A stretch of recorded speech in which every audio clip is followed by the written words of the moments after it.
pagi semua rekan-rekan Heroes Family yang berbahagia. Apa kabarnya hari ini? Wah, ada Pak Marindo langsung ya. Boleh yang bisa jawab chatnya, boleh dijawab. Selamat pagi, selamat datang buat Heroes Family semua. Tidak lupa juga hari ini saya juga mengucapkan untuk teman-teman sahabat muslim ya, selamat tahun baru Islam, satu Muharram ya. Kiranya di tahun ini kita semua mendapat keberkahan yang luar biasa. Amin. Wah, terima kasih. Rekan-rekan boleh ya mengajak teman-temannya lagi, kenalannya untuk ikut. Ayo, ayo, ayo, ayo masuk di Zoom Heroes Expert Talk kita pada pagi hari ini. Aduh, saya langsung dipuji sama Dokter Monik. Saya jadi langsung ngeblank. Rekan-rekan mohon maaf ya kalau suara saya agak sedikit seksi karena saya kebetulan emang lagi agak terganggu gitu ya. Jadi kalau nanti pas eh, sepanjang acara ini saya agak sedikit berdehem-dehem, harap dimaklumi ya karena emang sedang kurang fit pita suaranya. Tapi saya senang banget tetap bisa ngumpul bareng teman-teman semua karena kita mau ngobrol sesuatu yang seru pada malam hari ini ya. Dan mungkin apakah ada di sini rekan-rekan yang baru pertama kali hadir di acara Heroes khususnya mungkin bingung ya. Kok Western ini kok menyebutnya pagi gitu, bingung apa salah jam atau mungkin saya live dari luar negeri gitu ya. Nah, Anda nggak salah, saya live-nya dari Tangerang gitu ya. Jadi teman-teman boleh nih di sini yang dari kota mana, kondisinya gimana gitu ya. Saat ini di Tangerang cetar membahana gitu. Karena cerah sekali hari ini. Tapi bersyukur tetap bisa nge-zoom dan ngumpul bareng teman-teman semua. Nah, ini teman-teman gimana nih dari tempat masing-masing? Pada suasananya gimana nih? Hujan atau mungkin Anda saat ini mengikuti dari tempat berlibur karena kan sekarang long weekend ya. Jadi Anda itu luar biasa kenapa? Walaupun long weekend menyempatkan masuk di room Zoom spesial Heroes Expert Talk ini. Waduh, Balikpapan panas ya. Kebayang ya panasnya gimana di Balikpapan. Di Tangerang aja panas gitu ya. Iya, seru banget tapi tentunya dengan semua acara Anda tetap bisa berkumpul di sini karena saya yakin kita akan mendapatkan hal-hal yang baru yang mungkin bisa kita pelajarin. Karena hari ini, nah udah pada tahu ya temanya apa ya? Udah pada tahu belum? Wah, boleh di chat yang udah tahu temanya ya. Boleh di chat dan saya juga kedatangan tamu spesial, tamu luar biasa. Yes, tentang stroke gitu ya. Tapi tentunya sebelum saya ngobrol dan manggilkan narasumber kita yang tentunya udah expert sekali di bidang ini gitu ya, karena memang kerjaan sehari-harinya gitu, saya ingin sharing sedikit siapa sih di balik acara Heroes Expert Talk yang sudah 5 tahun bareng-bareng dengan kita ini ya. Jadi mungkin untuk Bapak Ibu yang baru pertama hadir, boleh kenal gitu ya, kenal dengan perusahaan yang mensponsori gitu ya.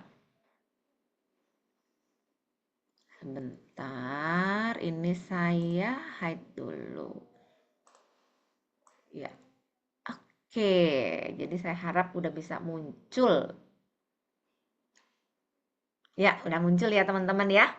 Jadi sudah 5 tahun Heroes Expert Talk hadir ya di ruang Zoom Anda untuk berbagi banyak sekali informasi baik kesehatan, psikologi, parenting, kemudian hal praktis yang terutama berkaitan dengan kesehatan Anda karena kita disupport oleh sebuah perusahaan multinasional dari Singapura ya Bapak Ibu ya yang tidak henti-hentinya mensupport kita yaitu perusahaan HDI atau HDI ya. Apa sih HDI ini? Jadi HDI itu salah satu perusahaan multinasional yang sudah dari 1986 ya. Jadi udah hampir 40 tahun ada di Asia, asalnya dari Singapura dan justru berkembang luar biasa di Indonesia dan di Indonesia kita punya kantor pusat ini ya Bapak Ibu ya yang ada di Menteng Jakarta. Nah, Sekiranya Bapak Ibu pas lagi mampir ke Jakarta, mungkin sempat ngelewatin stasiun kereta api Gambir atau di sebelah stasiun Cikini, nah ada satu bangunan seperti sarang lebah, itulah kantor kebanggaan kita, yaitu HDI Hive Menteng. HDI sendiri memang bergerak di bidang distribusi produk kesehatan dan produk kecantikan yang berfokus pada produk-produk perlebahan ya. Dan sudah ada di 5 negara ya, ada di Malaysia, Filipina, Hong Kong, dan Indonesia. Selain di Singapura tentunya ya, dengan 100 kantor cabang lebih kalau di seluruh Indonesia, dan total anggota lebih dari 2,7 juta member ya di Indonesia sendiri. Nah ini luar biasa tentunya, kenapa? Tentunya dengan perusahaan sebesar ini, kenapa bisa sebesar ini? Karena HDI memang punya produk-produk unggulan di mana produk-produknya ini sudah diakui, bahkan sudah punya banyak sekali sertifikasi dan penghargaan rekan-rekan ya. Termasuk apa? Termasuk produk-produk HDI yang luar biasa sudah ada di dalam buku MIMS. MIMS ini adalah buku yang direferensikan oleh dokter, para medis, apoteker yang bisa digunakan oleh pasien-pasiennya. Sehingga kualitasnya nggak usah diragukan ya Bapak Ibu ya. Dan penghargaannya juga banyak ya, banyak sekali menerima award baik di base skin untuk yang kecantikannya maupun untuk produk kesehatannya. Dan yang menarik adalah HDI sendiri juga sudah menerima sertifikasi dari Dewan Syariah Nasional. Jadi untuk bisnisnya sendiri, bisnis plan-nya juga sudah tersertifikasi syariah ya. Jadi ini bikin lebih tenang lagi gitu ya ketika kita mau menggunakan produk-produk HDI ataupun mungkin rekan-rekan yang mau memanfaatkan fasilitas enterprise HDI yang lain. Wah, ini luar biasa, apa aja nanti saya jelasin. Kalau produknya mungkin Bapak Ibu sekilasan udah ada yang pernah lihat, bener nggak ya? Kenapa? Karena emang produknya udah hampir 40 tahun dan itu udah lama ada di Indonesia. Jadi sebenarnya sudah banyak dikenal luas ya produk-produknya.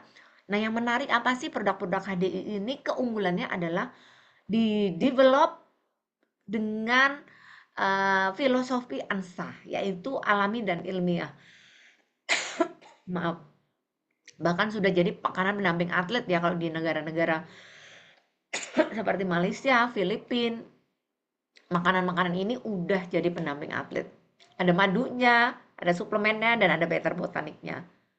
Nah, ada juga produk kecantikan yang dari Korea ya. Kalau yang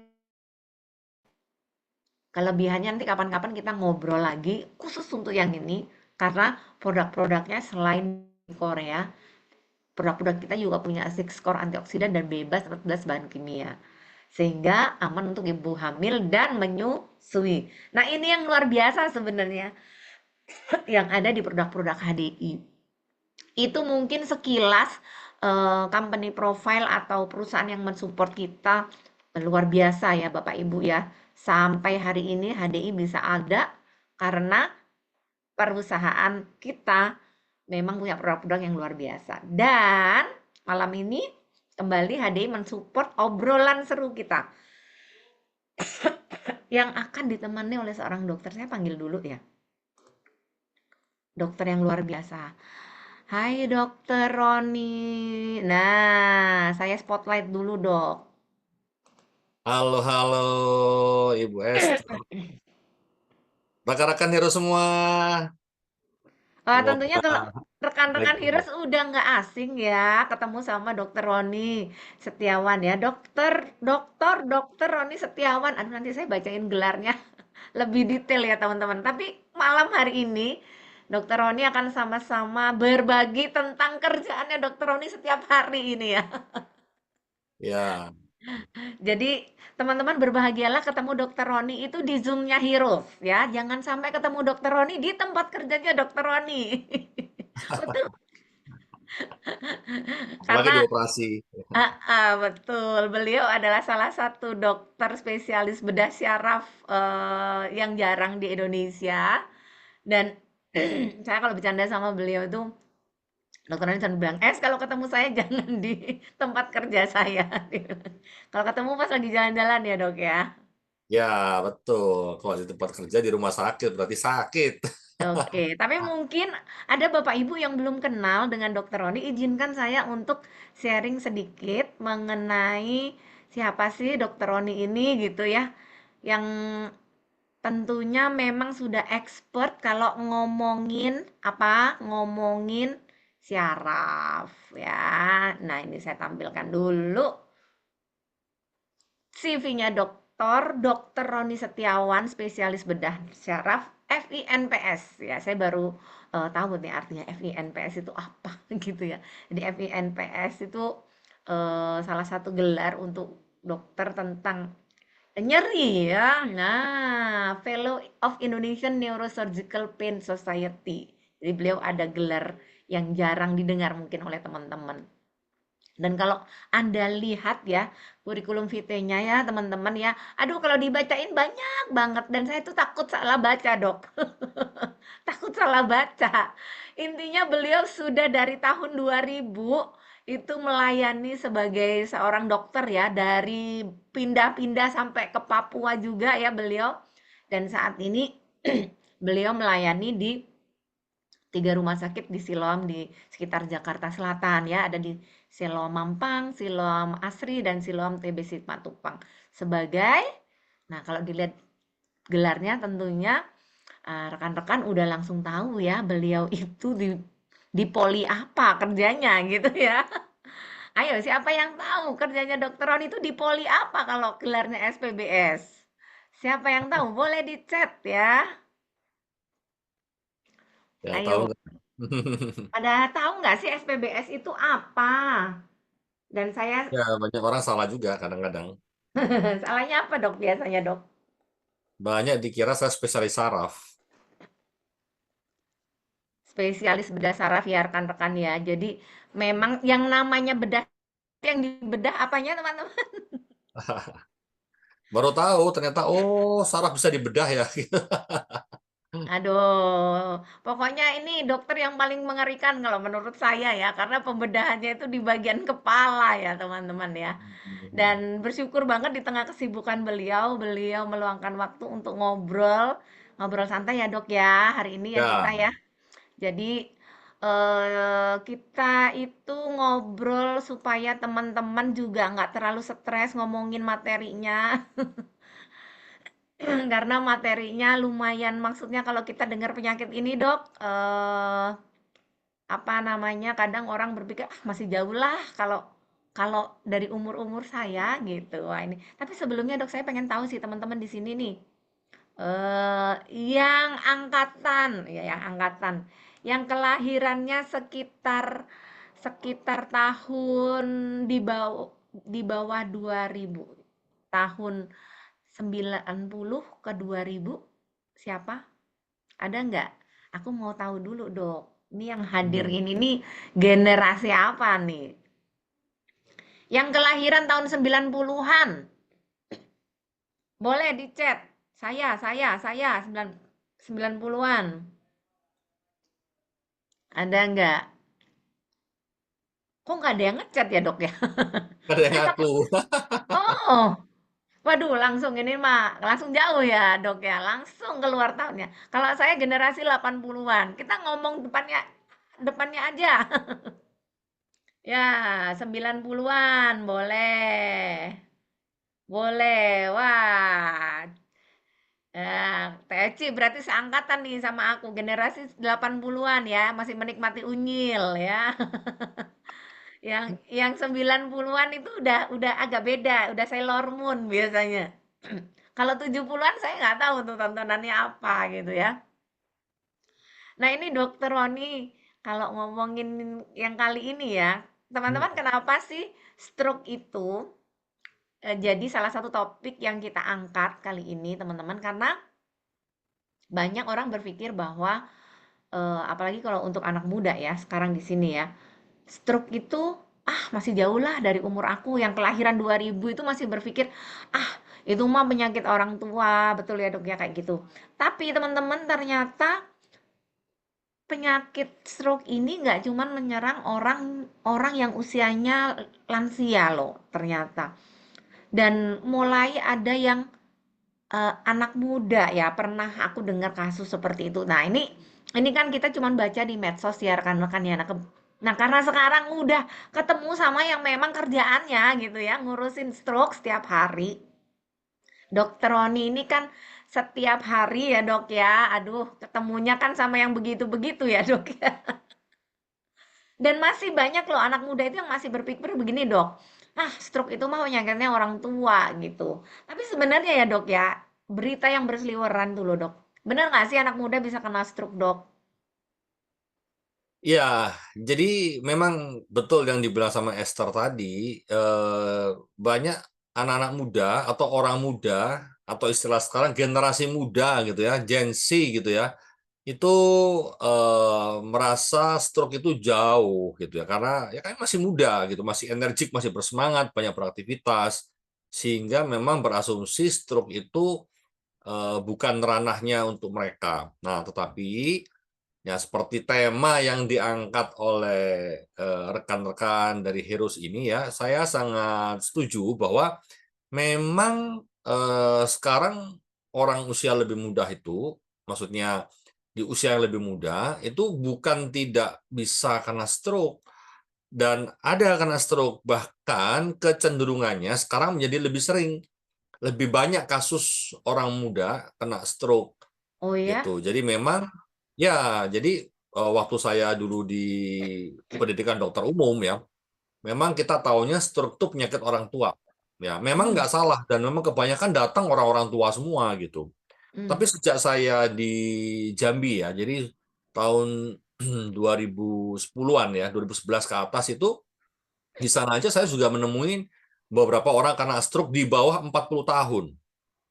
Di Gitu. bawah 40 tahun Di itu bawah berarti 40 udah tahun. termasuk muda ya untuk orang kena stroke ya, Dok ya? Ya, betul. Oh, Jadi bahkan ada tiga yang dua puluhan puluhan, ada yang 20-an. Jadi Hah? eh, 20-an? 20-an ada, saya punya pasien umur 20-an gitu, 29 ada, 25 ada gitu. Dan di Jakarta ini aja saya sudah dapat beberapa pasien yang usia di bawah 40 tahun, bahkan ada yang di bawah 30 tahun Oh dengan ya? Itu ya. kalau kok bisa ya, Dok? Kalau misalkan orang tua kan kadang kita mikir ya stroke itu kan memang orang istilahnya kalau lansia kan memang onderdilnya istilahnya atau organ-organ tubuhnya kan memang udah ngalamin penuaan gitu ya, Dok ya. Tapi kok ini yang masih umur 40 ke bawah, itu kan harusnya dia punya punya organ-organ tubuh tuh masih bagus. Nah, itu Kuat kenapa gitu ya. bisa kena Ya. stroke gitu tuh kenapa biasanya, Dok? Jadi gini, sebenarnya baik orang muda maupun orang tua secara umum eh, apa faktor medisnya ya, faktor kesehatan itu menjadi faktor yang bisa mempermudah terjadinya stroke. Nah, tetapi kenapa di generasi muda sekarang itu juga sudah mulai banyak? Menurut saya salah satu faktornya adalah gaya hidup. Ya, gaya hidup. Kalau merokok ya, merokok itu memang dari dulu udah banyak orang merokok. Ya, dulu malah dikira merokok itu ya untuk menjaga kesehatan. Semakin apa zaman saya kecil kan kotak rokok itu menarik ya. Terus kan semakin ke sini rokok itu menakutkan, disuruh nakut-nakutin kan itu. Dikasih Oh, gambar bahaya. tengkorak gitu ya. Fotonya seperti ini. Artinya kan ada kesadaran dari pemerintah dan pabrik rokok banyak di Indonesia, di luar negeri udah nggak boleh gitu. Jadi kita butuh cukainya, mungkin kita butuh tenaga kerjanya, lapangan pekerjaannya, dan banyak masyarakat butuh pekerjaan, kita punya cengkeh, punya tembakau gitu ya. Jadi itu masih belum bisa dihilangkan. Dan merokok dari dulu sampai sekarang masih ada sebenarnya. Tapi kan beralih generasi sekarang merokoknya pakai model-model yang canggih, bahan-bahan kimia. Pakai Nah, itu vape, Dok. ya pakai vape. Tapi merokok bukan sesuatu yang berubah terlalu drastis ya. Nah, Hmm, tetapi yang berubah adalah gaya hidup terkait dengan kurang gerak. Ya, kurang mager ya. olahraga. Ya, terkait dengan kurang olahraga, kurang gerak. Ya, saya menemukan data bahwa orang-orang yang kurang gerak itu eh, beresiko untuk mendapatkan penyakit hipertensi itu bisa hampir 2 kali lipat dibandingkan orang yang eh, bergerak. Bergerak. Termasuk diabetes. Ya, diabetes orang yang bergerak itu resikonya lebih kecil dibandingkan yang tidak bergerak. Jadi orang yang tidak bergerak, resiko kena diabetes itu sekitar 1,3 1,4 kali lebih tinggi dibandingkan mereka yang bergerak. Nah, kita tahu bahwa penyakit kayak hipertensi, diabetes itu kan penyakit-penyakit yang eh, mensuplai terjadinya stroke gitu. Ya, Oke, oke, oke. mensuplai terjadi stroke. Nah, jadi kalau dulu orang tua, kenapa kok orang tua? Karena hipertensi seringkali kena di orang tua kan, Di di usia yang sudah umur tua. 10, betul, di 50 Hmm. tahunan. Diabetes juga, diabetes tipe 2 itu baru ketahuannya di atas 50 tahun gitu kan. Tapi sekarang banyak orang hipertensi di usia muda. Bahkan umur 20 ada yang hipertensi.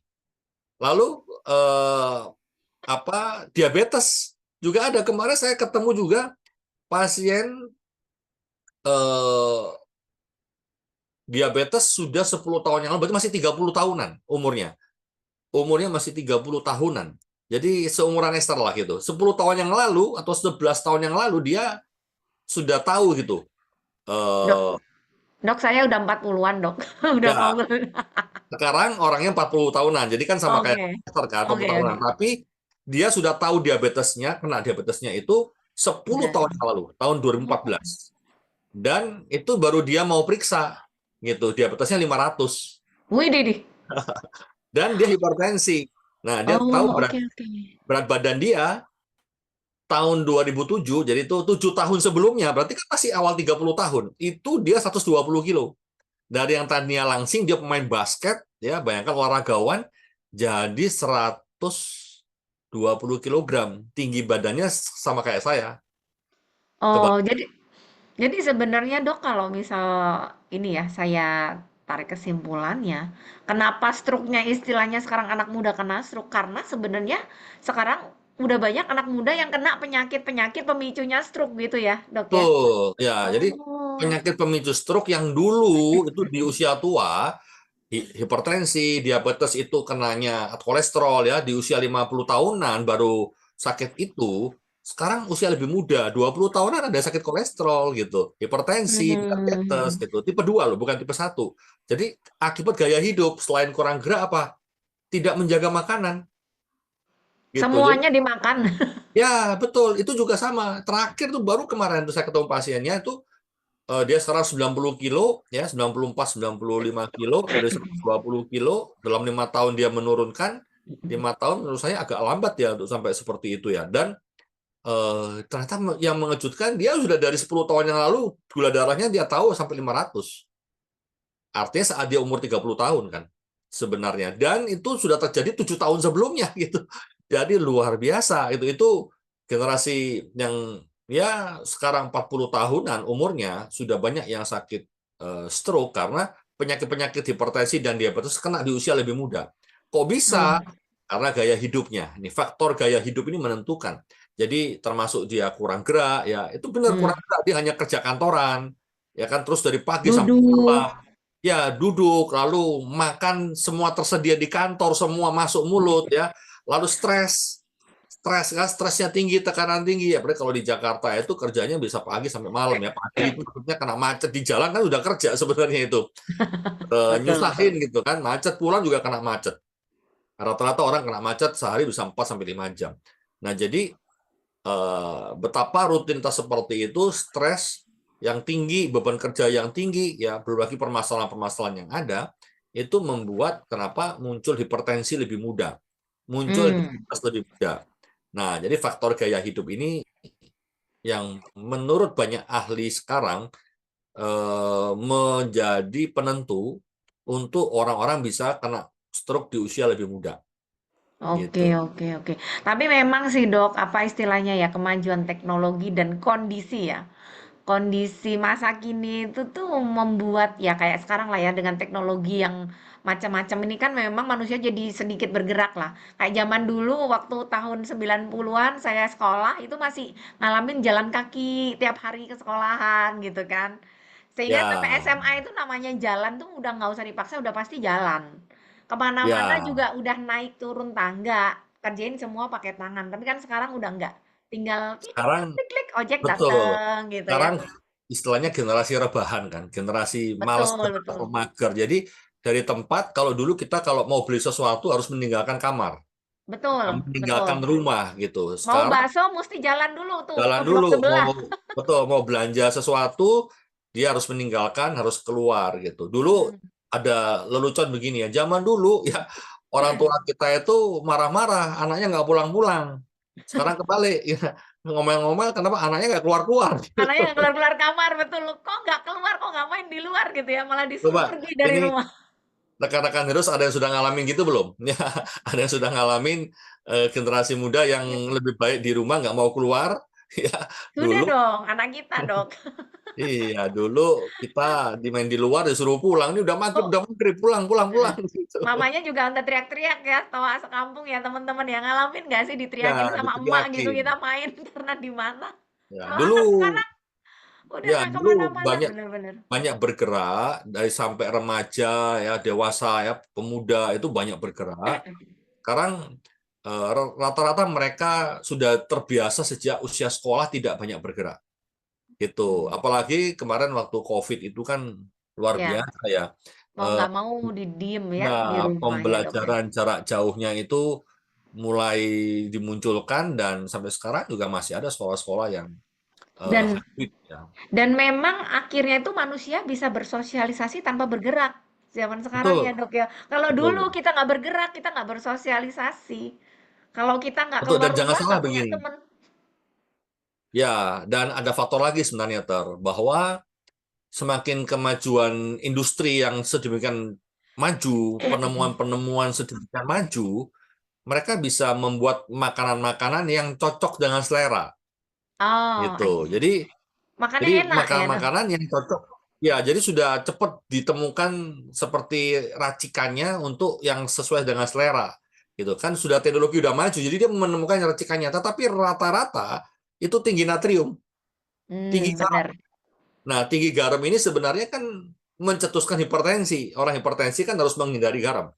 Iya, iya, iya, iya. Makanannya harus tawar gitu kan, harus harus sedikit garam sehingga berasa tawar. Nah, ternyata banyak makanan sekarang yang model makan junk food, snack-snack itu tanpa disadarin bervariasi cocok di lidahnya anak-anak ya, di anak-anak muda kita yang sudah mager, nyemilnya apa? Ya banyak kandungan natrium gitu. Iya, Akibat iya, iya. mudah menjadi hipertensi di usia lebih dini gitu. Jadi kalau dipikir-pikir ya memang gaya hidup orang zaman sekarang ya dok ya, istilahnya yang Ya, memang memicu jangan dan sekarang. tapi dok, dokter punya nggak sih kalau apa ya data real yang mungkin kadang-kadang ya kita kalau cuman ngobrol-ngobrol gini ya kadang orang anak-anak itu kadang berpikir mama nakut-nakutin mereka tuh sering ngomong gitu dok kalau diingetin ayo olahraga apa udah mereka bilang mama nakut-nakutin gitu bilang tapi ada nggak sih dok istilahnya data yang kita itu bisa lihat seberapa besar sih resiko lifestyle yang seperti ini terhadap stroke itu tuh seperti apa gitu dok? Ya, ini coba saya keluarkan ya. Jadi Boleh. eh ya ini ya saya akan share screen-kan dulu.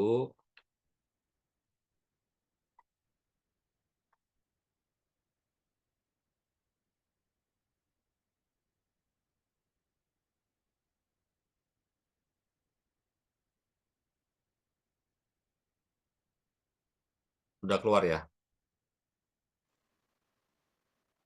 Sudah, sudah. Udah ya. Nah, ini tadi yang saya bilang ya faktor gaya hidup tadi itu jadi ya merokok, kurang olahraga, obat-obatan, alkohol ya. Ya ini faktor kesehatan. Nah, ini datanya ada nih ya kita punya eh ini nih. Nah, ini ya. Jadi ternyata nanti hipertensi itu ya hipertensi kan ini dari gaya hidupnya dia yang tadi kan stres yang tinggi, kurang gerak dan makan makanan dengan natrium yang tinggi terjadi hipertensi. Nah ternyata kasus hipertensi itu menarik ya. Saya mendapatkan ini ya yang terbaru ya dari tahun 2018 dan 2023 ya. Riset Kesehatan Nasional Indonesia itu menunjukkan kasus hipertensi meningkat. Jadi sesuai dengan keadaan gitu. Jadi dibandingkan 5 tahun sebelumnya, sebelum COVID sama setelah COVID itu hipertensi justru meningkat. Gitu. Nah ini menarik ya karena hipertensi menyumbangkan penyakit yang namanya stroke. Nah ini lebih dari 50% kasus stroke berhubungan dengan hipertensi. Jadi memang hipertensi itu menyumbangkan kasus stroke gitu. Nah berikutnya 1 dari 5 kasus stroke berhubungan dengan diabetes. Artinya apa? 20% ya. 1/5. 22% itu diabetes, orang diabetes, orang akan kena diabetes gitu ya. 1 dari 5 orang diabetes akan kena stroke gitu maksudnya. Hmm. Nah, jadi artinya cukup tinggi gitu. 2,1% penduduk usia lebih dari 15 tahun penduduk menderita diabetes. Lalu terkait dengan kolesterol, yakni LDL yang tinggi yang dikhawatirkan ini ya. 1 dari 4 kasus stroke berhubungan dengan LDL tinggi. Jadi 25% kasus stroke itu hubungannya dengan kolesterol gitu. Lalu yang Hmm. terakhir ini data juga terkait dengan gangguan irama jantung. Nah, saya dapat data juga dari salah satu profesor itu mengatakan tanpa disadari 40% penduduk ya itu tidak menyadari bahwa dirinya punya penyakit jantung. Jadi ini memberikan sumbangsih juga gitu. Jadi gangguan jantung, irama jantung ini 1 dari 5 kasus penyebab stroke. Karena kadang nggak berasa kali Dok, Nggak istilahnya berasa, ya betul, iramanya nggak sesuai dengan seharusnya itu kan nggak berasa Dok. nggak berasa. Kecuali kita ngecek, bener nggak? Ya, kecuali ngecek pakai alat-alat digital dan, Baru dan ketahuan. Kalau periksa enggak, ke check up ya baru akan ketahuan. Rupanya begitu tuh. Jadi inilah hmm, kenapa penyakit-penyakit yang menyumbangkan diabetes ini sebenarnya adalah yang harus dikelola sekarang dan itu anak-anak generasi muda sekarang harus memahami hal ini. Harus hmm, dipahami bahwa apa yang tadi kita bahas ini itu berkontribusi menimbulkan penyakit-penyakit yang menjadi faktor risiko stroke. oke, oke, oke, oke. Tapi kalau ngomongin stroke ya Dok ya, yang kena lansia sama yang kena anak muda itu sebenarnya gejalanya sama apa enggak sih Dok? Karena kadang ya saya kan pernah ada kasus juga kayak yang kalau ngobrol, aduh itu tiba-tiba saya kan ada mama mertua tuh sempet tiba kayak dia oleng gitu malam-malam. Terus ternyata waktu dicek tuh cuman oleng aja, ternyata itu sudah ada gejala stroke ringan Jelas. kan. Nah, Padahal kita kan nggak berpikir, taunya kita kan stroke itu yang udah yang sampai parah gitu kan dok. Lumpuh, ternyata hal kecil kayak ya, gitu itu udah termasuk serangan. Nah, itu kan di lansia dok. Nah, kalau di anak muda itu sama nggak sih dok? Ininya apa? Tanda-tandanya? salah. Ya sebenarnya kalau bicara sakit stroke, gejala tandanya itu sama dari orang usia muda sampai orang usia tua. Ini saya akan tunjukkan eh, slide untuk mempermudah kita dan rekan-rekan untuk belajar ya. Jadi kalau kita bicara gejala yang harus kita kenali itu apa? Ini sama orang muda, orang tua ini faktornya yang kita bisa lihat ya. Jadi Kementerian Kesehatan itu membuat satu slogan gitu. Satu slogan yang mempermudah supaya orang aware ya. Jadi menyadari bahwa ini stroke. Karena seringkali orang nggak menyadari. Saya masih sering terima konsultasi, ada gejala ini, dia bilang pulang ke rumah mungkin masuk angin, dibilangnya. Padahal itu gejala awal stroke kalau diobati sejak dini ketahuan itu eh, mencegah risiko kena stroke yang parah gitu. Nah, jadi ini slogannya itu segera ke rumah sakit. Ya, RS itu kan rumah sakit singkatannya ya. Jadi slogan yang dibuat oleh Kemenkes ini segera ke rumah sakit. Nah, apa itu? Untuk menghafal gejala dan tanda itu. Nah, se-nya itu senyumnya nggak simetris. Biasanya orang senyum kan simetris nih. Ada garis pipinya, garis mulutnya itu. Tapi ada yang senyumnya miring. Gitu. Kalau senyum, jadi miring kayak begini misalnya.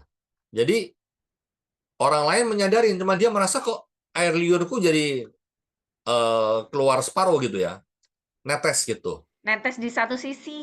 Terus sisi, kalau orang Jawa bilang drewes gitu ya, drewes gitu. Jadi sebelah gitu. Nah, yang ketarik gini tuh justru yang sehat, yang ini yang nggak sehat. Jadi asimetris ya, tidak simetris. Biasanya kalau kita senyum, ngobrol tuh simetris kiri dan kanan.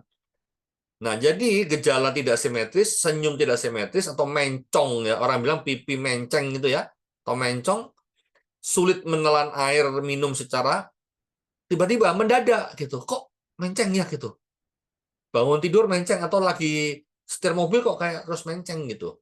Nah, ini jangan terus pulang ke rumah, tiduran dulu gitu ya.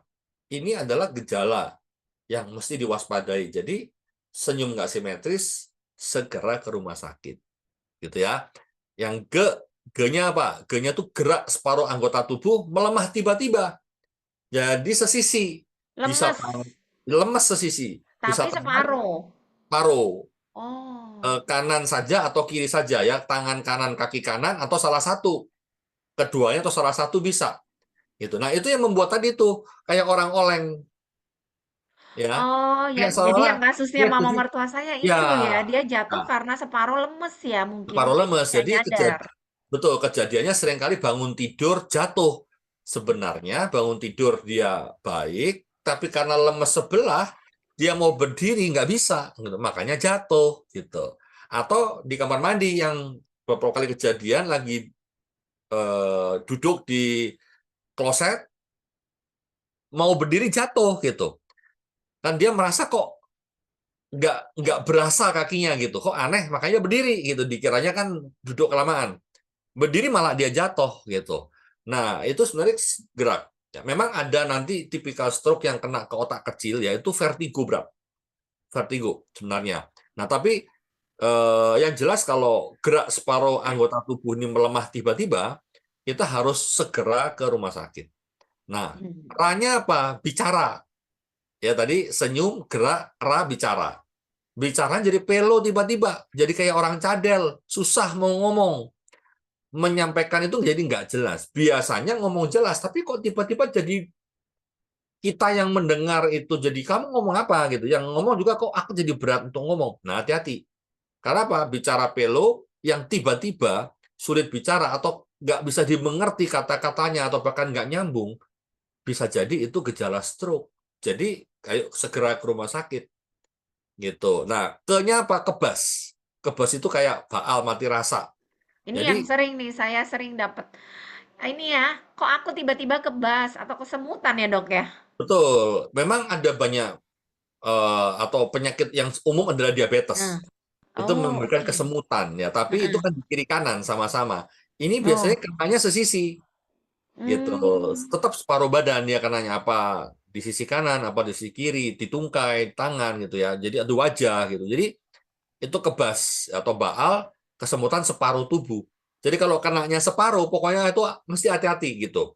Ya, ini jangan-jangan gejala stroke. Jadi segera ke rumah sakit. Nah, R-nya apa? Rabun ya, gelap tiba-tiba, pandangan satu mata tiba-tiba terganggu sebelah mendadak.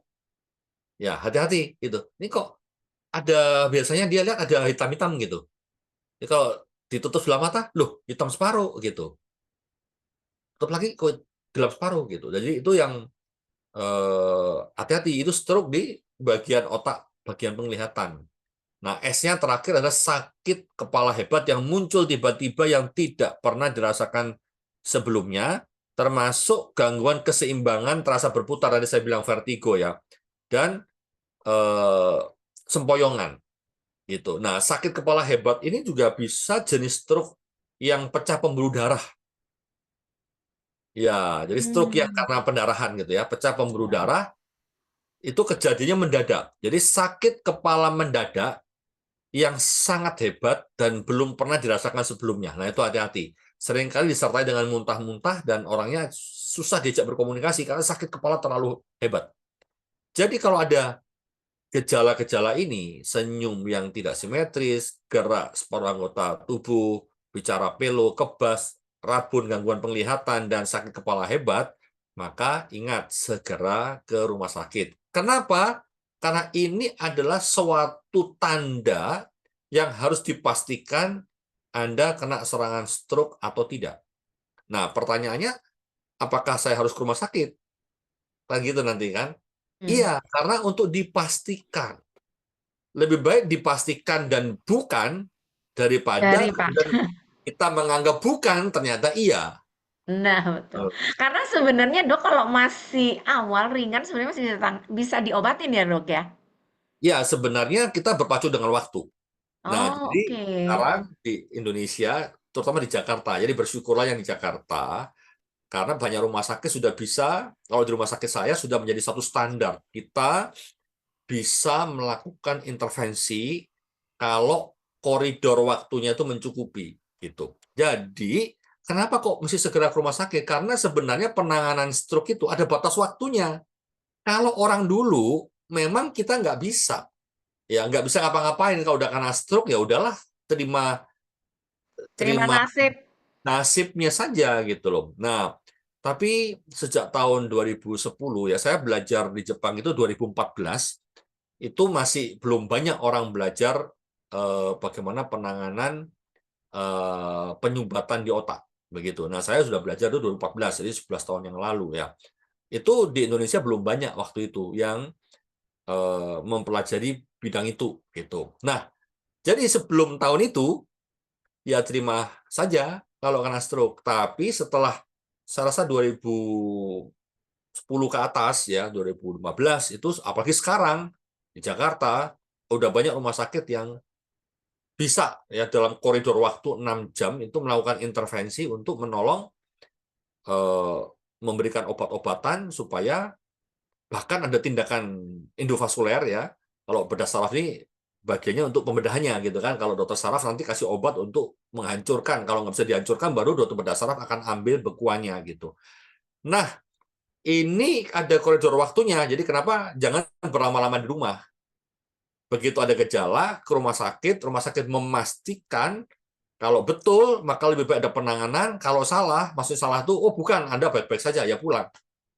Betul, betul. Gitu. Dok, Daripada kita di rumah. Di rumah mm, ternyata tambah berat. Yang tadinya cuman rasa tangannya kok lemes-lemes gitu kan. Pulang, pulang, istirahat, tidur, bangun tidur, separuh badan nggak bisa gerak. Nah, kita akan hitung waktunya. Kalau setelah itu dia ke rumah sakit, kita akan hitung kejadiannya mulai kapan. Bukan mulai mati separuh, bukan. Sejak dia merasakan pertama kali jam berapa. Jadi waktu oh, terbuang kan. Rumah sakit artinya kita udah lewat 6 jam. Kita nggak bisa ngapa-ngapain. berarti sebenarnya dalam 6 jam pertama ya ininya ya, Ya, ya. yang harus Jadi cepet istilahnya ya. jadi targetnya, jadi yang sekarang pemerintah buat itu, targetnya adalah 2 jam itu Anda sudah harus bisa ke rumah sakit. 2 jam. Gitu teman-teman ya. Dengan gejala-gejala itu, 2 jam Anda harus sampai ke rumah sakit, tapi jangan lupa rumah sakit yang punya alat untuk mendiagnostik, melakukan pemeriksaan. Percuma kalau ke rumah sakit, dia nggak bisa Ada alatnya. ada alatnya. Gitu. Dokter cuma periksa, udah pulang aja kasih obat. Nah, kita nggak Betul. mungkin kan. Jadi harus diperiksa. Biasanya kalau kayak begitu, kita lakukan MRI, MRI kepala gitu. Atau kalau kejadiannya hebat, sakit kepala hebat, kita CT scan dulu. Gitu. Jadi dokter akan menentukan mana yang dipilih. Rata-rata kalau kebas, kalau kelemahan, MRI itu akan jauh lebih cepat. Kalau punya MRI akan langsung kelihatan, oh ini apa. Nah, itu koridor waktunya dari sejak keluhan 2 jam udah sampai rumah sakit. Nah, rumah sakit punya waktu paling lama 2,5 jam melakukan diagnostik. Ini apa? Jadi kalau di rumah setengah jam, perjalanan 1 jam, jadi 1,5 jam, sampai rumah sakit 1,5 jam, berarti Anda udah berhemat setengah jam kan? Lalu rumah sakit karena punya alat dan cepat, dia 1 jam udah selesai, udah tahu, total berarti kan 2,5 jam. Targetnya kan 4,5 jam. Jadi hemat waktu kan, punya waktu bonus 2 jam. Nah, rumah sakit dari 4,5 jam punya waktu 1,5 jam sampai 6 jam. Jadi kalau kita sudah makan 2,5 jam, maka 3,5 jamnya itu jatahnya dokter untuk melakukan. Jadi luas Hmm. waktunya. Nah, saat dia kasih obat-obatan, intervensi, itu masih cukup. Karena untuk kasih Hmm. obat, dia evaluasi 1 jam. Jadi sebenarnya 1,5 jam itu mentoknya dikasih obat peluruh sumbatan. Padahal kalau peluruh sumbatan itu nggak berhasil, dokter bedah saraf biasanya akan melakukan tindakan kateterisasi ke otak untuk diambil sumbatannya. Nah, ini perlu waktu satu Itu jam sendiri. Mulai itu dari berarti prosedur, berarti kalau udah sampai di tangan dokter Roni itu tuh udah garda paling belakang ya, Dok, ya? iya, terakhir, karena dia yang bisa bikin berhasil apa enggak gitu. Betul, Ya, betul. kalau dia berhasil, ya tolong gitu ya. Ya, Nap enggak semua bisa diambil. Kadang-kadang waktu, memang Indonesia masih punya patokan 6 jam. karena kemampuan alat diagnostik ya. Sampai di luar negeri sudah bisa sampai 24 jam.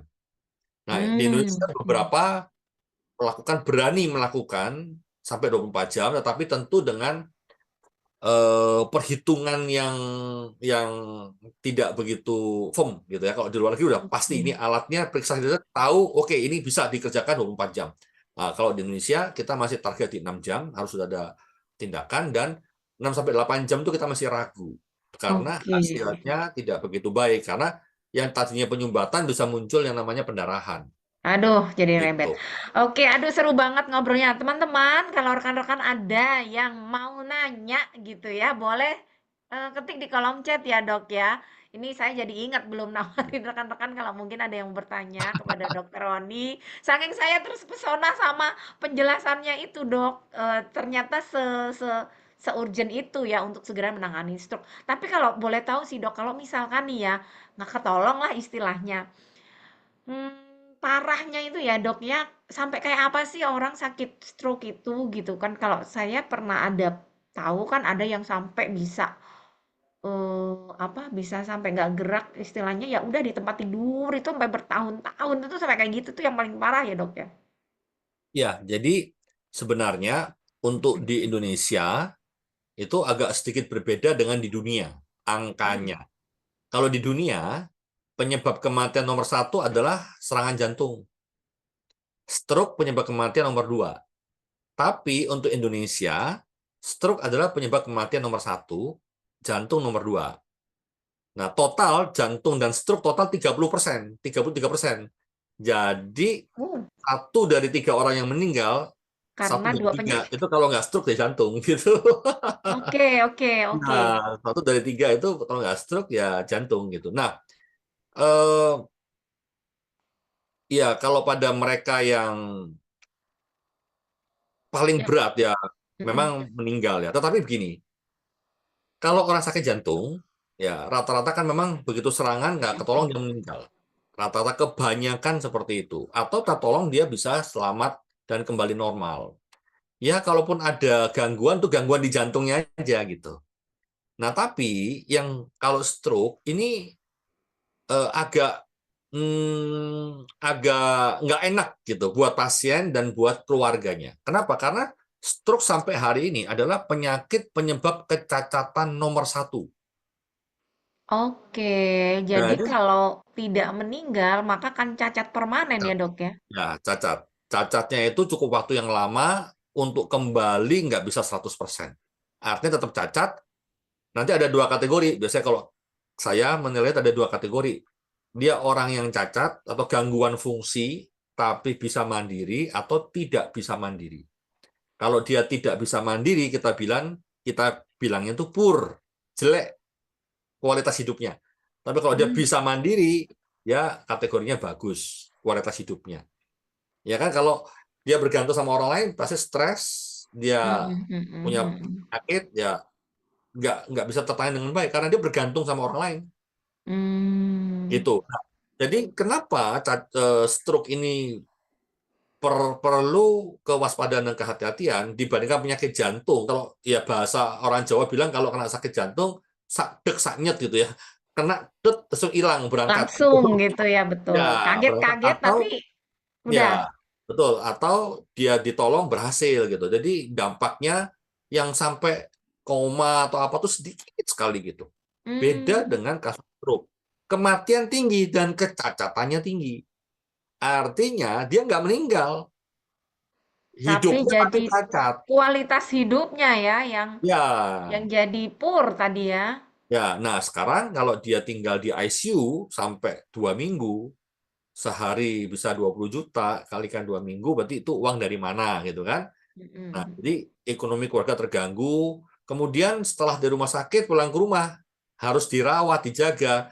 Ada caregiver-nya, ada biaya tambahan. Kalau nggak punya caregiver, berarti salah satu suami istri Nggak kerja, menanganin. Ya, mhm, itu harus kalau orang jagain. tua sakit ya. Kalau pasangan suami istri salah satu yang sakit, lah ya ini lebih susah lagi gitu karena siapa yang mencari uang, siapa yang ngurus gitu kan. Jadi itu menimbulkan masalah sosial, masalah sosial. Mmm, Ya, kalau 2 minggu sadar, masuk ke ruangan 1 minggu, 3 minggu pulang masih mending. Nah kalau di ICU sampai 3 bulan dan setelah keluar juga dia nggak pernah bangun, namanya Iya, iya. vegetative state. Ada istilah vegetative state itu dia buka mata, dia bisa bernafas, dia hidup, tapi nggak kenal orang lain. Dan tidak merespon. Respon. Nah kalau saya bilang yang mati adalah sosialnya. Yes. Orangnya hidup, tapi mati secara sosial. Dia Ya. tidak bisa kenal lingkungannya, dan lingkungannya tidak bisa berinteraksi dengan dia. Alias sosialnya itu Putus seperti ya. tanaman. Ya, putus. Jadi seperti tanaman. Mm-mm. Orang bilang vegetative state hanya untuk dilihat, tidak untuk Mm. diajak berkomunikasi karena nggak bisa. Gitu. Nah, ini yang menjadi beban keluarga, pengeluaran keluarga karena ada beban hidup. Nggak mungkin orang hidup dikubur, tapi menjadi beban bagi keluarga. Nah, makanya sekarang pemerintah itu menggalakkan penanganan dini untuk Hmm, stroke stroke ini. ini. Makanya Kemenkes memberikan alat begitu banyak ke semua rumah sakit, harus punya alat yang cath lab, gitu kan. Berarti Oh, dok, maaf saya potong. Sebenarnya bisa dikatakan bahwa orang kalau udah kena stroke itu nggak bisa sembuh ya dok ya? Betul ya? nah gini, karena kecacatannya tinggi, maka angka kesembuhannya kecil. Nah, Oke. kan tergantung lokasinya di mana. Jadi yang tantangannya Oh, begini, sembuh total mungkin kecil sekali. Ada yang bisa, tapi lebih banyak yang nggak bisa sembuh total. Nah, ada yang sembuh bisa bergantung sama orang lain, ada yang sembuh tapi mandiri. hmm. Nah, sembuh yang mandiri ini sebenarnya target kita. Nah, Sembuh mandiri kalau ini orang sakit, kategorinya gimana dok? Maksudnya disebut sembuh mandiri tuh? jadi Balik lagi kayak dia sebelum jalan. stroke gitu? Ya, jadi dia kalau sebelum stroke jalannya normal. Setelah kena Oke. stroke, jalannya jadi timpang sebelah. Oh, Tapi tapi dia masih bisa mandiri. jalan sendiri. Oke. Tuh, dia pakai baju masih bisa, sekalipun susah-susah gitu ya. Jalan dia bisa, agak nyeret-nyeret tapi bisa. Nah, yang tidak bisa mandiri adalah kalau lumpuh sama sekali. Hmm. Nah, Mm-mm. dia harus dibantu pakai kursi roda. Nah, kursi roda yang dorong siapa? Gitu. Jadi dia harus latihan mendorong sendiri. Nah, kalau sampai ada masalah dengan rodanya, dia butuh bantuan orang lain. Dia untuk berdiri butuh bantuan orang lain. Ke kamar mandi harus butuh bantuan orang lain. Nah, ini dia harus beradaptasi. Nah, itu ada scoringnya, dinilai apakah ini dia bisa kategori bisa mandiri apa enggak. Nah, biasanya kalau orang sakit stroke itu rata-rata tuh nggak bisa langsung duduk. Rata-rata dia harus berbaring di tempat tidur. Makan pun susah, harus pakai selang makan. Aduh, aduh, Ya kan? aduh, Terus aduh. biasa kerja tangan kanan, lalu dia tangan kanannya lumpuh, maka pakai tangan kiri. Nah, ya susah makan, batuk-batuk, karena dia harus menyuap ke mulutnya, kadang-kadang nggak bisa, makanya disuapin gitu. Dan disuapin batuk-batuk, maka nggak boleh makan pakai selang. Nah, gimana caranya dia masukkan makan lewat selang dengan tangan satu? Nggak bisa, nggak bisa Itu ngasih makan makanya lewat, dia butuh orang lain ya untuk butuh orang membantu lain. dia bertahan Ya, hidup. Oke. terus untuk memindahkan tubuhnya itu kalau udah miring Mm-mm. sebelah itu dia nggak bisa bergerak sama sekali, yang kanan nggak bisa buka baju. Gimana cara buka baju? Kan Iya, ketinggi, iya, iya. tangan Mm-mm. cuma satu, ditarik nggak bisa, diputar nggak bisa gitu. Jadi itu dia bergantung sama orang lain. Nah, jadi bebannya adalah kecacatannya tinggi, bukan nggak bisa sembuh, tapi nggak bisa normal. Nah, yang nggak bisa normal ini ada yang bergantung sama orang lain, ada yang perlu asisten, ada yang nggak perlu asisten. Gitu. Nah, kalau dia bisa tanpa asisten, maka ini kualitas baik tadi yang saya bilang, hidupnya bisa baik, tetapi bukan berarti kualitasnya normal. Oke, Normal, oke, oke. nah, dia akan terganggu, jalannya lebih lambat, nggak bisa cepet, makannya lebih lambat. Sekarang pertanyaannya, bisa nggak kantor tempat bekerja menerima dia kembali? Ya, I see, dok. Nah, Aduh, teman-teman kalau ngedengar penjelasannya begini ya teman-teman ya. ngeri Aduh, kan ya? semoga kita semua sehat. Bener ya teman-teman ya. Semoga kita sampai tua itu bugar ya dok ya. Jadi kita tua Ya, masih happy-happy, jalan-jalan gitu kan. Kan kita harapannya seperti itu ya teman-teman. Itu sebab itu sehat itu harus diupayakan, betul ya dok ya. Karena benar-benar kalau betul. sampai udah itu awalnya dari makan, jadi Nah, hipertensi, jadi diabetes, itu ngerembetnya ngeri banget loh teman-teman, beneran ngeri. betul. Ngeri Makanya banget. kalau kita tadi belajar tahu penyebabnya, kalau misalnya nih anak muda tahu nih gaya hidupnya, maka ya kita berusaha memperbaiki gaya hidupnya. Memang agak tidak mudah ya, lebih sulit, apalagi eh, memang habit kebiasaan ya, harus Tapi diubah kebiasaannya tapi perlu waktu. kesulitan ketika sakit itu lebih nggak enak. Lebih gak enak. Nah, Lebih nggak seringkali enak, kalau betul generasi ya. muda itu kan nggak percaya bahwa dirinya bisa sakit. Betul, itu masalahnya dong, Ya, bener. Jadi nggak padahal nyangka, ya terus nggak mau padahal ngecek begitu. kan. Ya, itu banyak semua pasien itu Mm, kepasangannya selalu tanya sama saya, kalau orang tuanya sakit stroke anaknya dan pasiennya memaklumin kayak memang stroke penyakitnya orang tua kan gitu. mm-mm. Tapi kalau kena anak muda, orang tuanya tanya, kok bisa ya dok, anak saya kena? Berarti Itu orang tuanya belum ikut Heroes Expert kali ini gitu ya. betul. Atau pasangannya tanya, suami saya sehat selama ini baik gitu. Kok bisa ya Betul, dok? Masih betul, muda kok betul. bisa ya dok gitu. Ini Bener, pertanyaan yang sering, ya berarti kan nggak percaya bahwa bisa. Lebih percaya kalau orang mm-mm. tua yang sakit gitu. Bener, bener. Tapi ini sebenarnya ya dok ya, selain berarti kan kita itu benar-benar harus jaga makan ya. Terus Ya. jaga pola tidur tentunya kan. Kalau dilihat Nah, tadi kan pemicu-pemicu itu kan gara-gara makan, gara-gara nggak olahraga, gara-gara apa, stres ya. begadang, stres gitu kan. Apalagi kan zaman sekarang tuh kan memang hiburan bisanya malam istilahnya. Terus kadang-kadang juga banyak orang tuh nggak bisa tidur kalau malam. Apalagi gadget itu kan 24 jam nyala terus. Jadi kita mau nonton apa juga nggak berasa. Tahu-tahu udah subuh gitu kan. Nah ini nih ya kalau sadar sih kita bisa ngejaga ya dok ya. Kalau sadar ya. Tapi kalau misalkan nih ada nggak ya kayak istilahnya ya mungkin kan kita yang bisa usahakan tentunya kita mengusahakan pola hidup yang bagus, mengusahakan makanannya yang bagus. Ada nggak sih makanan-makanan yang bisa bantu kita itu untuk ngejaga kesehatan pembuluh darah kita, Dok?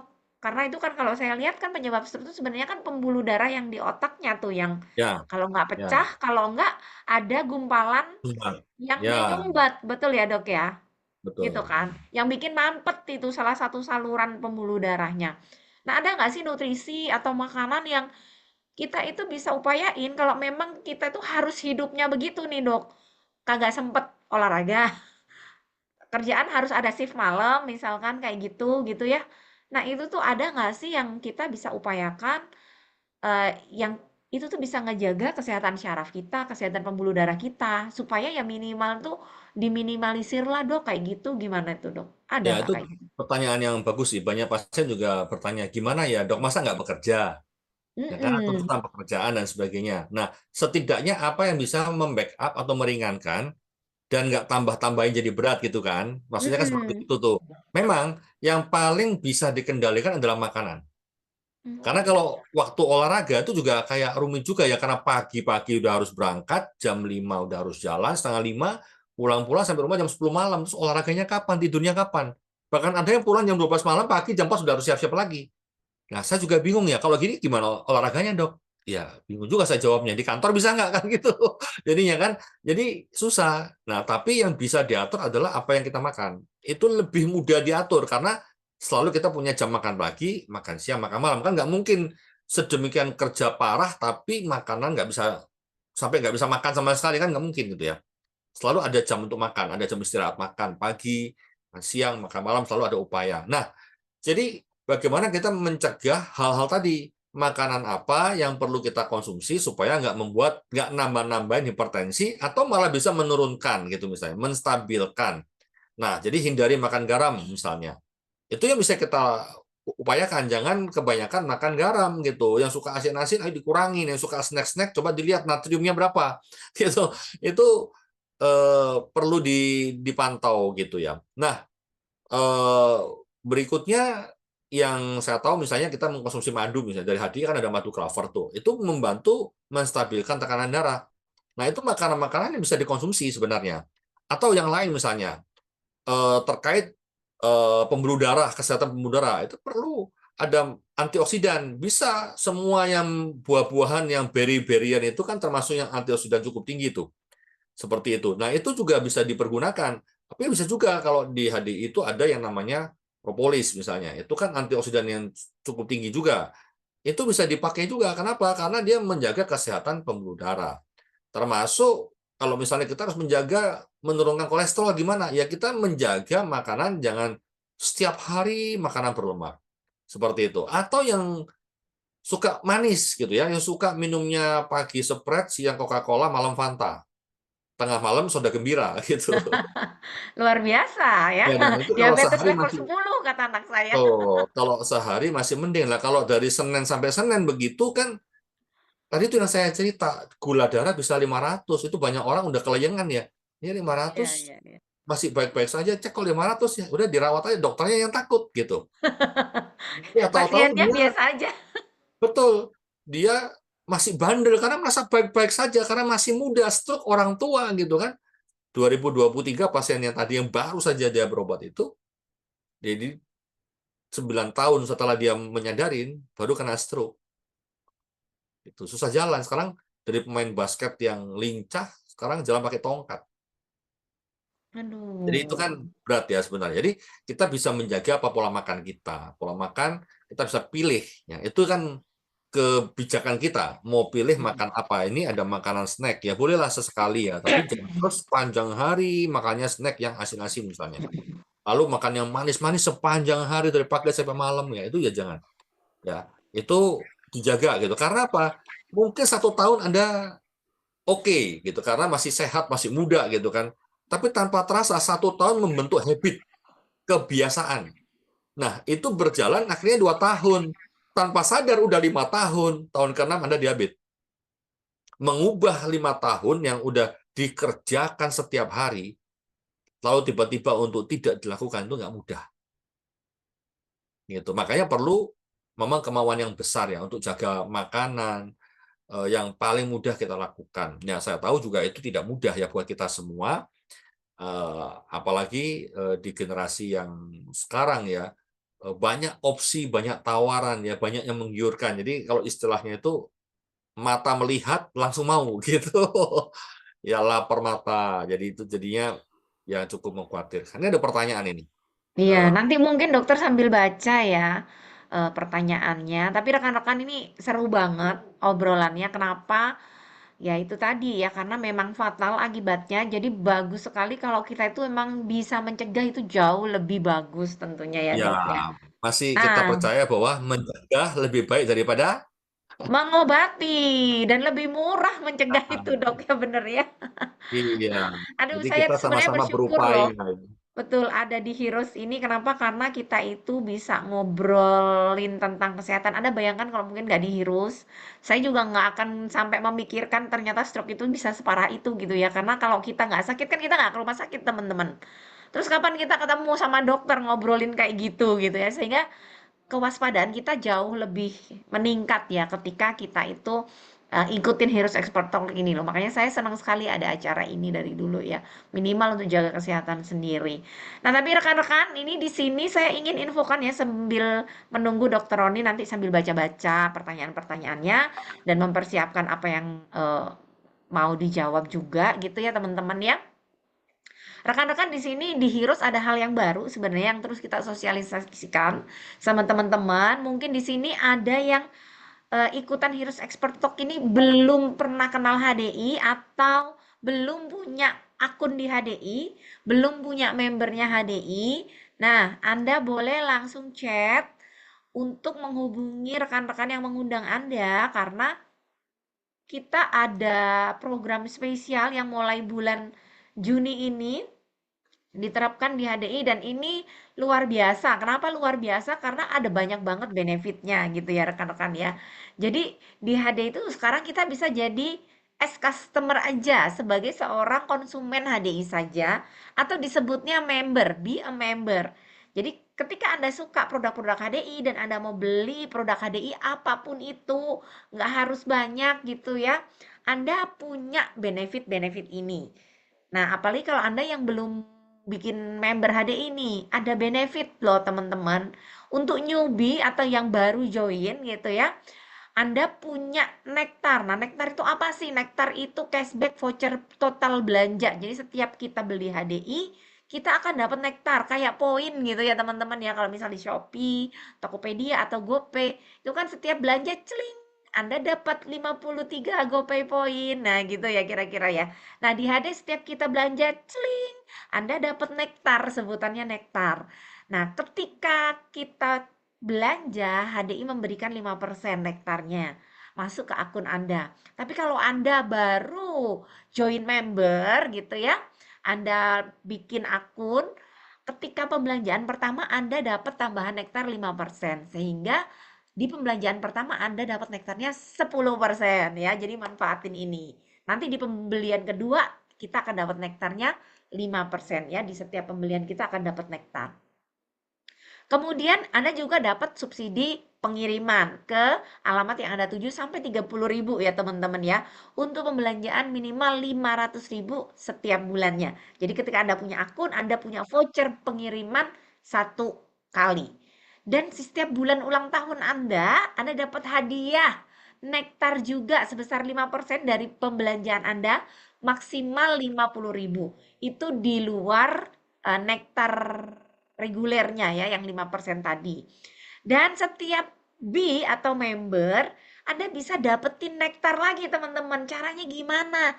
Caranya dengan kasih kode referral kamu ke teman-teman kamu, ke keluarga kamu, kenalan kamu, sehingga ketika teman-temannya join member, klik kode referral Anda dan join member memasukkan kode referral Anda. Ketika dia belanja pertama, Anda akan dapat 5% dari pembelanjaan teman-teman Anda. Wow, ini luar biasa ya teman-teman ya. Nanti nektarnya Anda bisa pakai kapan aja. Karena nektar ini berlaku selama 6 bulan. Ya, dipakai buat apa? Buat belanja. Belanja apa? Apa saja boleh ya teman-teman. Nah, yang menarik lagi, kalau Anda mau mendapatkan fasilitas lebih banyak, Anda bisa join sebagai enterpriser. Gimana caranya jadi enterpriser HDI? Jadi enterpriser HDI itu Anda udah punya kode enterpriser. Biasanya nomornya I0027 sekian sekian sekian. Nah, itu berarti Anda punya fasilitas enterpriser. Kalau member, nomor yang Anda pakai hanya nomor handphone Anda. Jadi belum punya nomor kode gitu ya. Kode ID belum punya. Kalau Anda jadi enterpriser, kita punya nektar 5% setiap belanja, kemudian subsidi pengirimannya itu 2 kali vouchernya setiap bulan ya. Kalau tadi member cuma satu.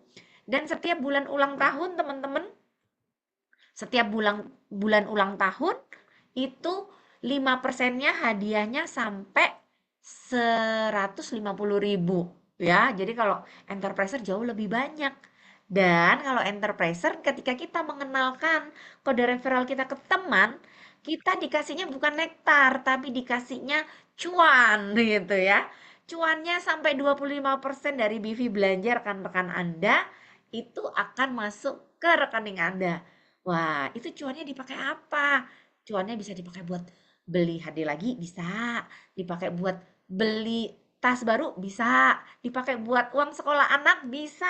Dipakai buat beli logam mulia, bisa gitu ya.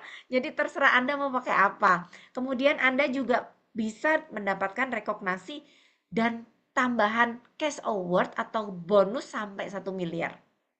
Dan ketika Anda jadi enterpriser, HDI beri fasilitas digital platform, yaitu HDI One dan HDI.com, untuk Anda bisa running bisnisnya langsung. Jadi enterpriser ini kalau Anda mau jadi pengusahanya ya teman-teman ya. Jadi langsung dikasih digital platformnya. Nggak cuman konsumen, jadi Anda bisa pakai. Kemudian ada special coaching mentoringnya dari Heroes. Dan Anda juga punya kesempatan jadi crown consulnya ya dan juga bisa jalan-jalan gratis di HDI Explore. Wah, benefit tambahannya apa? Tentunya Anda akan punya akses untuk konsultasi kesehatan maupun konsultasi kecantikan. Anda punya akses untuk ngikutin training and business konsultasinya juga. Dan yang terpenting adalah Anda punya kualitas kesehatan dan kesejahteraan untuk Anda dan keluarga Anda itu jauh-jauh lebih baik ya teman-teman ya. Nah ini yang luar biasa ya teman-teman ya. Kenapa? Karena eh, kalau ngomongin tadi ya sebenarnya ya sehat itu harus diupayakan ya Dokter Roni ya. Ini Dokter Roni udah milih pertanyaannya gitu ya teman-teman ya. Boleh Dok, mungkin ada yang dijawab beberapa pertanyaan ya Dok ya. Ya, ini yang masuk ke saya ada satu pertanyaan yang cukup panjang dan menarik sih ya. Saya bacakan saja ya. Boleh. Family saya ada yang kena stroke akibat darah tinggi juga kayaknya karena nggak pantang makanan. Sekarang mengalami kelumpuhan total sampai buat bicara aja nggak bisa. Badan semua lumpuh cuma berbaring dan makan pakai sonde. Nah, itu bisa sembuh nggak? Nah, ini sebenarnya tadi udah dijawab ya waktu kita ngobrol tadi ya. Eh, Kalau ditusuk jarum atau terapi bagaimana? Gitu. Karena penyakitnya udah dari sebelum puasa, berarti masih baru beberapa bulan sebenarnya. Nah, jadi ini sebenarnya datanya itu kurang lengkap ya. Jadi umurnya berapa? Nah, karena kalau dia umur muda, biasanya kemampuan untuk pulihnya itu bisa lebih cepat dibandingkan orang tua. Kalau beliau ini umur tua, 70 tahun, tentu nggak sama pemulihannya, kecepatannya dengan orang umur 30 tahun. Gitu ya. Nah, apakah bisa sembuh? Ya, kalau saya sih sebagai dokter kan selalu ngomong sama pasien begini ya, Esther ya. Kesembuhan itu kan bukan di tangan dokter, betul nggak ya? Di tangan yang maha kuasa. Bagian kita adalah melakukan edukasi, bagian pasien adalah melakukan fisioterapi, gitu. Kontrol obat yang teratur, gitu ya. Dokter memberikan obat, jadi ada yang dibilang pencegahan ter. Mencegah itu ada dua, mencegah primer dan mencegah sekunder.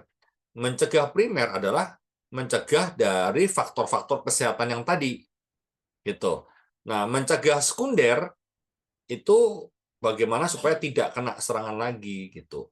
Nah, sudah pernah kena. Jadi ini kita nggak bisa mencegah secara primer ya, mencegah secara sekunder. Bagaimana supaya tidak kena serangan lagi dan kemudian apa mesti dilakukan supaya bisa sembuh. Karena ini udah di rumah berarti dokter sudah mengembalikan ke keluarga untuk pemulihan. Nah, pemulihan berapa lama? Bisa berbulan-bulan sampai bertahun-tahun. Nah, makanya butuh pemulihan itu, stroke itu pasangannya fisioterapi. Ya, fisioterapi. Nah, ini saya akan berikan ini nih, panduan ini buat teman-teman supaya bisa paham nih ya. Jadi, ini dapat nggak nih?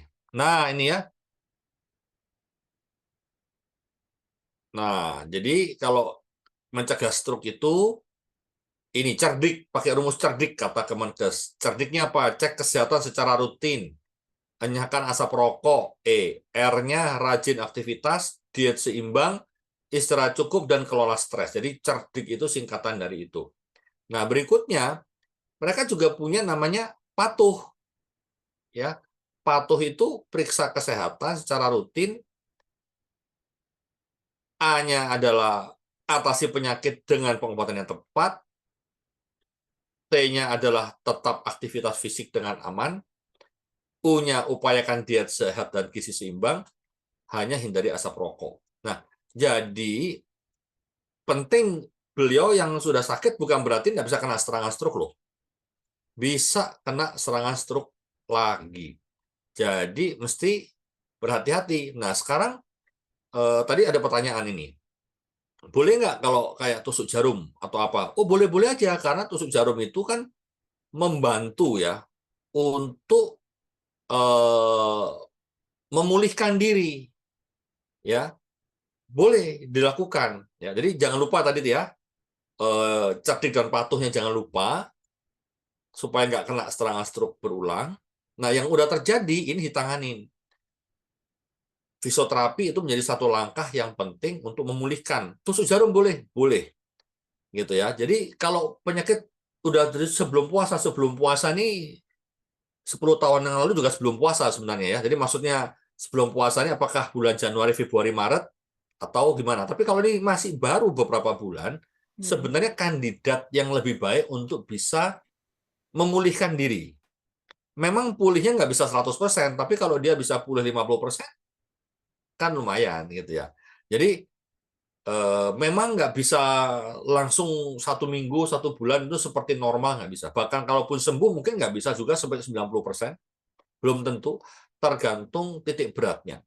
Nah, jadi untuk yang sudah sakit stroke, saya memberikan panduan ini. Buat yang udah sakit stroke, ini ya, teman-teman bisa lihat.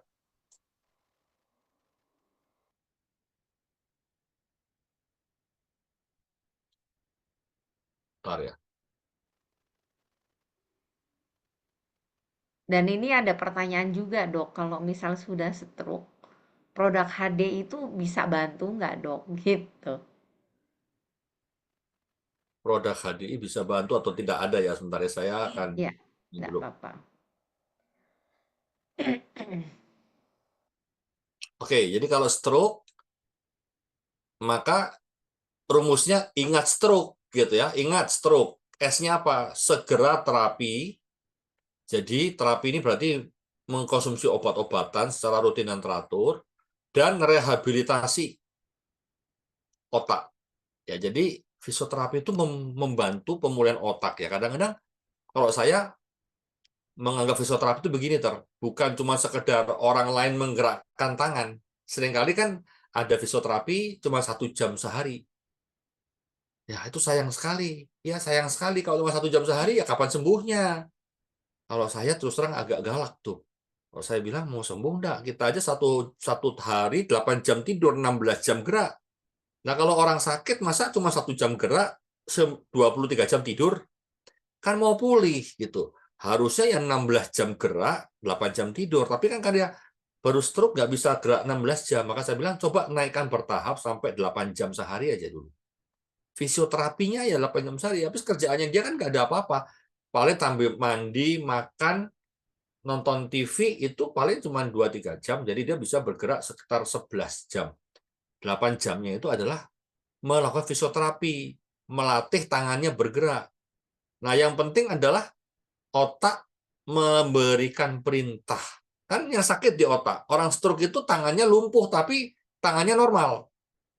Ya, tangannya kan mendadak nggak bisa gerak. Bukan berarti otot, tulang, saraf tangannya sakit. Enggak. Otot, tulang dan saraf tangan atau tungkainya normal. Yang nggak normal yang di otak. Jadi yang di fisioterapi sebenarnya harusnya yang bagian otaknya juga tuh direhabilitasi. Bukan hanya dengan obat-obatan, tapi melatih perintah. Ya, jadi kalau fisioterapi pasif itu begini nih, saya dibantu orang menggerakkan tangan saya. Berarti fisioterapinya pasif, orang menggerakkan tangan saya. Kalau Oke. fisioterapi yang aktif adalah saya memerintahkan tangan saya bergerak. Jadi di otaknya ya yang kita latih Ya, supaya otaknya itu kerja betul. istilahnya ya, Dok, Kerja, ya? betul. Otaknya yang kerja untuk kasih perintah. Oke. Tapi seringkali pasien bilang, sudah dok, tapi nggak bisa gerak. Ya nggak apa-apa, kan kita mau melatih dia. Sama kayak Oke. orang naik sepeda belajar, sudah Pak, jatuh. Apa terus berhenti? Kan nggak coba lagi. Coba lagi. Nah, jadi sama juga kalau otak ini diperintah, pertama-tama nama juga sakit, ya dia nggak bisa bergerak karena error kan. Maka dikasih perintah terus. Ya masa ngasih perintah gini cuma sekali sehari? Berarti ini ya, Dok, ya, istilahnya kita itu bisa melatih syaraf kita ya, Dok, ya Bisa. sebenarnya? Karena Oke. sekarang ditemukan teori namanya neuroplasticity. Jadi Waduh, ini ilmu baru ya, teman-teman. ya, otak itu bisa beradaptasi. Sel-sel otak yang sehat bisa beradaptasi untuk mengerjakan bagian yang rusak. Dengan syarat selnya sehat.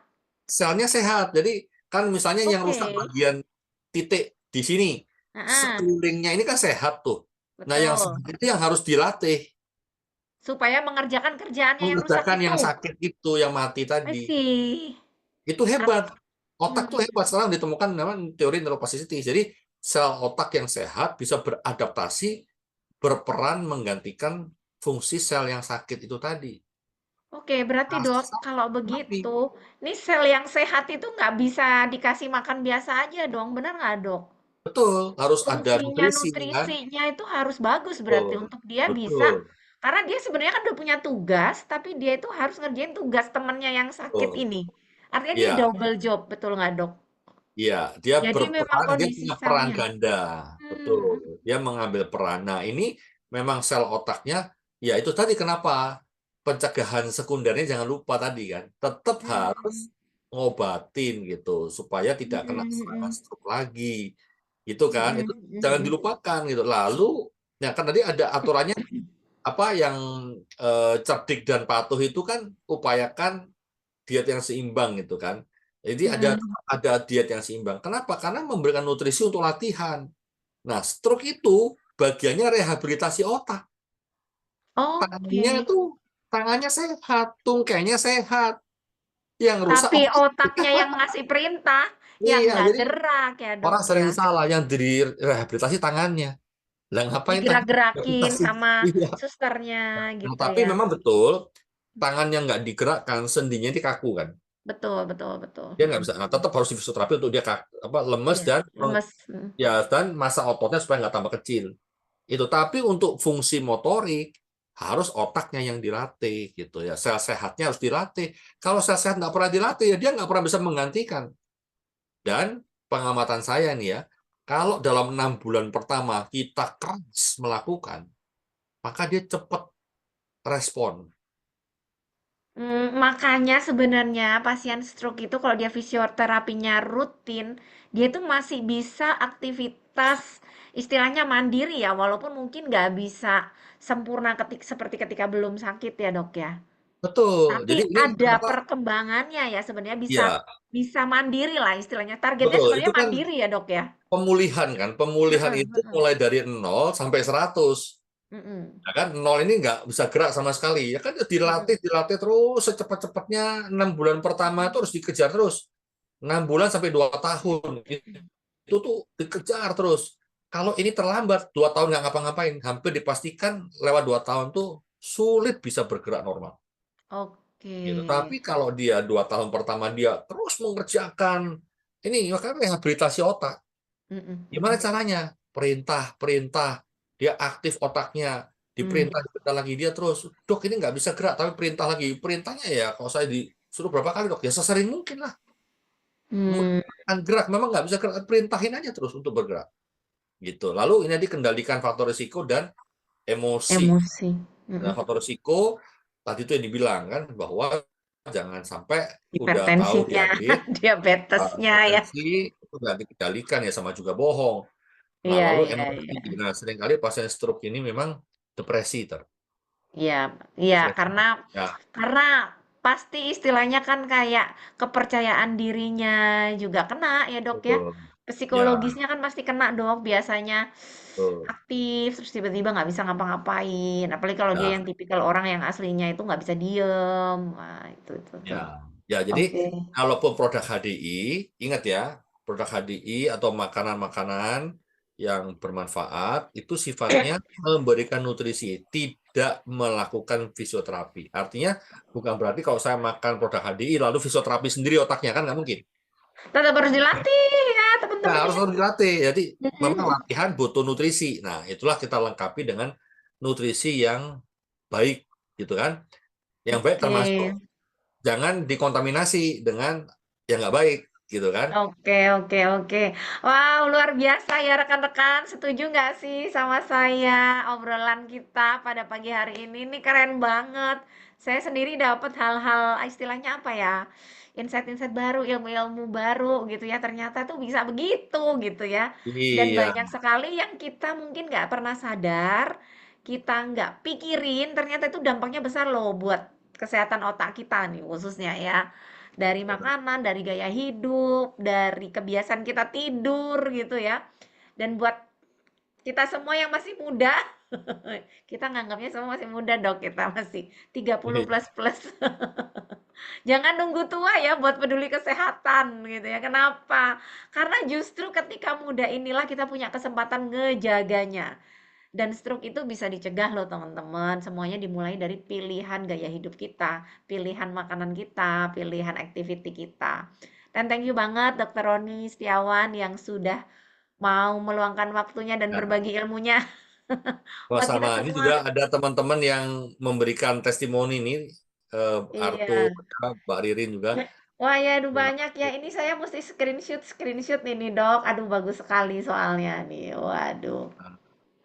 Dan bagus nih. memang bersyukur sebenarnya di HDI kita punya produk-produk yang juga sebenarnya kalau bilang testimoninya itu banyak banget ya teman-teman ya. Nanti mungkin bisa tanya rekan-rekan yang mengundang Anda gimana testimoni khususnya untuk stroke. Saya sendiri juga ngalamin bagaimana waktu tanganin mama mertua saya waktu serangan dan itu kebantu banget sama produk HDI sehingga nggak sampai parah gitu ya dok ya dan masih punya kualitas hidup yang itu tadi masih punya kualitas hidup yang baik tentunya yang jadi harapan baik untuk pasiennya maupun keluarganya gitu. Dan buat anak muda ya yang udah makin sadar, yang harus mau berubah ya, jangan mager.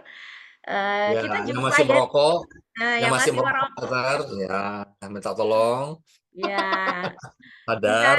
kita jadi diingetin gitu ya. Kenapa saya senang di Heroes Community ini teman-teman? Karena kita itu diingetin setiap minggu supaya jaga gaya hidup. Pas ngingetinnya sambil senang gitu ya, sambil happy dan buat yang suka begadang juga ya jangan lupa Royal Jelly-nya karena Royal Jelly masih promo ya. Kalau tadi dokter sempat ngomongin propolis itu ya, Propolis-nya juga kayaknya masih ada sedikit promo Propolis ya teman-teman ya. Nah, ini kita mesti aware untuk menjaga kesehatan yang sudah diberikan Tuhan supaya apa? Supaya punya kualitas hidup dan umur panjang setiap ulang tahun tuh panjang umur kalau sehat, seneng daripada umur panjang kalau misalkan kita harus sakit teman-teman ya jangan sampai ya dan buat diri kita sendiri lebih sayang sama diri sendiri juga. Thank you banget Dokter Roni Setiawan juga buat rekan-rekan semua yang masih on fire gitu ya sampai saat ini. Kita nanti ketemu lagi ya di minggu depan karena temanya juga menarik dok minggu depan. Kita Ya, ngomongin salah satu penyebab stroke-nya nih dikupas wah, satu-satu gitu ya. Minggu ya, depan kita akan ngobrolin tentang kolesterol ya. Kenapa tadi waduh, ada banyak yang anak muda kok kolesterol gitu kan.